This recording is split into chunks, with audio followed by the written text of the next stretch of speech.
Jadi, belakangan ini, komunitas fans anime dan manga Jujutsu Kaisen kembali dibuat heboh oleh sebuah teori yang cukup mengejutkan yang muncul setelah chapter terbaru dari manga Jujutsu Kaisen Modulo yang terbaru ini. Yang dalam chapter terbaru dari cerita Jujutsu Kaisen Modulo ini, malah muncul sebuah kemungkinan yang cukup ekstrem mengenai masa depan sang karakter utama di manga Jujutsu Kaisen, yaitu si King Yuji Itadori dalam dunia cerita Jujutsu Kaisen Modulo ini. Jadi, ceritanya dalam chapter terbaru dari manga Jujutsu Kaisen Modulo ini, ada sebuah panel yang memperlihatkan perbincangan Yuji Itadori bersama Kugisaki Nobara, dan di perbincangan tersebut kita diperlihatkan kalau Yuji berkata kalau ia berencana akan melakukan sesuatu yang sangat di luar nalar sekali. Yang dimana kalau si Itadori Yuji ini berencana akan menjadikan tubuhnya sendiri sebagai objek kutukan setelah kematiannya. Yah, konsepnya sih kayak mirip dengan apa yang pernah terjadi pada si Raja Kutukan, yaitu si Sukuna, yang juga menjadikan bagian dari tubuhnya, yaitu jari-jarinya sebagai objek kutukan yang dapat menghasilkan kekuatan kutukan yang sangat OP.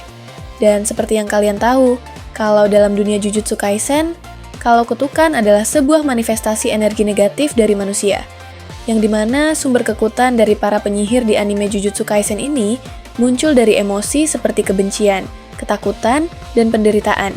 Yah, walaupun juga ada beberapa karakter di anime Jujutsu Kaisen yang menjadi penyihir Jujutsu yang tidak memiliki sumber energi kutukan, seperti halnya yang dialami oleh Toji Fushiguro dan Momi Makizenin. Walaupun begitu, mereka berdua ini sangat hebat banget kalau lagi menggunakan benda terkutuk.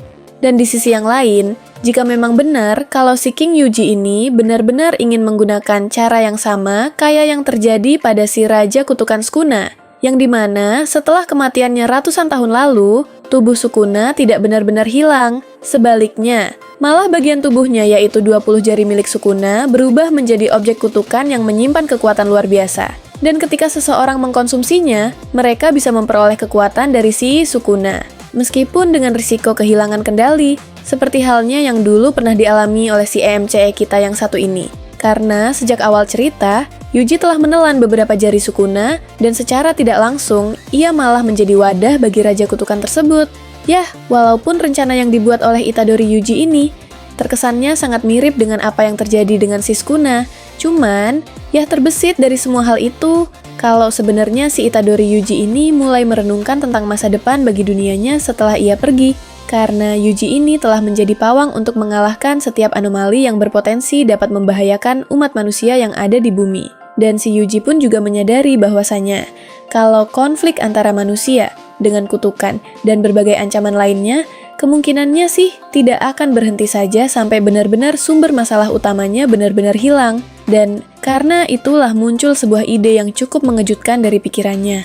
Bagaimana jika suatu hari nanti, setelah ia mati, tubuhnya bisa dimanfaatkan untuk dijadikan objek kutukan? Seperti yang terjadi pada jari-jari Sukuna yang diubah menjadi objek kutukan sekaligus sebagai sumber kekuatan energi kutukan. Yah, walaupun begitu, tujuan dari si King Yuji akan sangat berbeda. Jika jari kekuatan Sukuna membawa kehancuran, maka Yuji justru berharap tubuhnya bisa menjadi sumber kekuatan bagi generasi berikutnya. Yang dengan kata lain, si King Yuji ingin meninggalkan sesuatu yang bisa dipelajari oleh para penyihir di masa depan. Dan tentunya dapat berguna untuk menyelamatkan umat manusia.